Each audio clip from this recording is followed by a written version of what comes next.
बिस्मिल्लाहिर्रहमानिर्रहीम, अस्सलाम वालेकुम। आज मैं आपको कुछ थोड़ा सा तवक्कुल के बारे में बताना चाह रहा हूँ कि तवक्कुल क्या चीज़ है और कैसे करना चाहिए। और ये तवक्कुल रखना चाहिए कि पालने वाली ज़ात सिर्फ अल्लाह ताला की है। हम लोग जस्ट एक वसीला हैं शायद अपने बच्चों को पालने के लिए, अपनी फैमिलीज़ को रन करने के लिए, लेकिन असल पालने वाली ज़ात सिर्फ अल्लाह की है। आज से 1.5 साल पहले मेरे साथ ये एक इंसिडेंस हुआ। एक पेशेंट मेरे पास आता है, एक छोटा सा बच्चा लेके। वो पहले भी मेरा पेशेंट था, रिमाइंड करवाऊं। और उसके पास औलाद नहीं थी।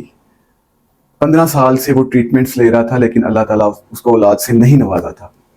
अचानक ही एक दिन वो एक छोटा सा 1-2 दिन का बच्चा मेरे पास लेके आता है और भागा भागा आता है और आके मुझे कहता है, डॉक्टर साहब इसको फौरी तौर पे चेक करें। मैं उसको देखता हूँ तो उसको स्नेक बाइट्स थी। फर्स्ट एड देता हूँ और फर्स्ट एड दे के उसे मैं चिल्ड्रन हॉस्पिटल लाहौर रेफर कर देता हूँ। 15 से 20 दिन के बाद वो पेशेंट दोबारा उसी बच्चे को लेके मेरे पास आता है और बड़ी दुआएं देता है कि चिल्ड्रन हॉस्पिटल वाले बता रहे थे कि आपकी फर्स्ट एड से काफी ज्यादा फर्क पड़ा और बच्चा सर्वाइव कर गया। मैंने पूछा, यार ये तुम्हारा बच्चा है? कहता, जी डॉक्टर साहब ये मेरा ही बच्चा है। मैंने कहा, वो कैसे अचानक से? उसने कहा, अल्लाह ताला ने दिया है।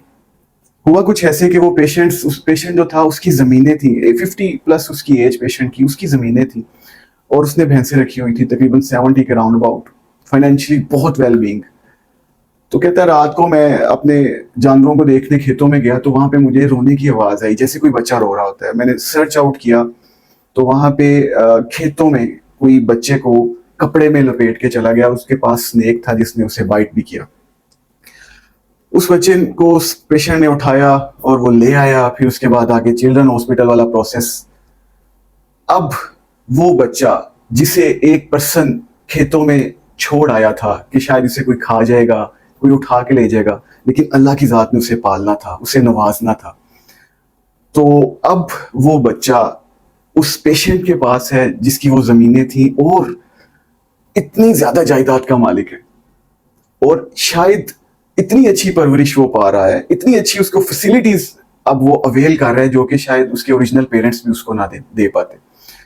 तो इस वाक्य को देख के फिर मुझे महसूस हुआ कि शायद अल्लाह ताला ने उसे औलाद भी इसी वजह से नहीं दी थी कि उसके पास इस तरह से एक बच्चा आना था और उस बच्चे का रिजक भी अल्लाह ताला ने उसके पास लिखा था। सो हम लोग जस्ट कैरियर्स हैं, हम लोग जस्ट अल्लाह ताला की तरफ से वसीले हैं अपनी औलाद को पालने के लिए, अपनी फैमिलीज को रन करने के लिए, लेकिन असल राज़िक अल्लाह है। वो चूंटी को भी देता है, वो पत्थर में छुपे हुए कीड़े को भी रिजक देता है। तो फुल तवक्कुल रखना चाहिए, अल्लाह ताला की ज़ात पे मुकम्मल भरोसा होना चाहिए। और तवक्कुल तो ये है कि हम आज के लिए जितना चाहिए उतना अर्न कर लें और कल फिर अल्लाह पे दोबारा छोड़ दें। ये तवक्कुल है। बेशक पालने वाली ज़ात अल्लाह की है और अल्लाह ताला से ही हर किस्म की मदद मांगनी चाहिए। Thank you very much. This was a short story.